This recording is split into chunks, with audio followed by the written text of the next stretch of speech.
we're turning to our library for inspiration. On Elastic Waste, we love Heidi Swanson and her food blog, 101 Cookbooks, for making healthy food look totally luscious.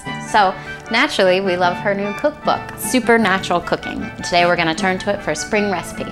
So let's go into the kitchen and give it a try. This recipe is gonna have lots of spring flavors. So the first thing we need to do is boil 2 pots of water. For this recipe, you're gonna need 1 bunch of asparagus, washed and trimmed. But for those of you who don't know, to trim an asparagus, you just go. Asparagus is a good source of potassium and folic acid and fiber. And some people say it's an aphrodisiac, but I don't know why. Next, just cut these babies in half. And then we're gonna drop them into the boiling salted water. Now we need a cup of grated Parmesan cheese. Now you gotta buy the real Parmigiano Reggiano, and you can tell because it has this printed rind. For the asparagus puree, you need to use either a food processor, or if you don't have one, a blender would work too.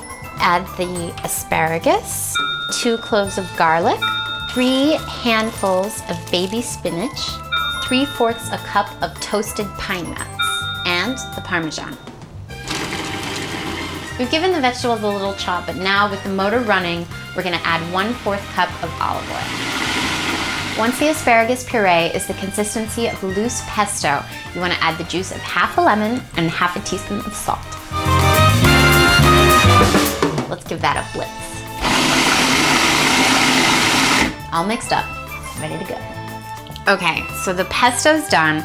Now it's time for the pasta. Heidi says to use 4 ounces dried spinach fettuccine or 6 ounces fresh. And then 4 ounces dried egg fettuccine or 6 ounces fresh. In it goes. Our pasta's done, so we're gonna drain it and toss it with that delicious asparagus puree. This looks so green and healthy. In fact, this looks so good, I may never eat pesto again. And now we're ready to serve. Heidi says to serve topped with the reserved toasted pine nuts and a grating of Parmesan. Our library has paid off in healthy dividends, and that's food for thought. Thanks, Heidi.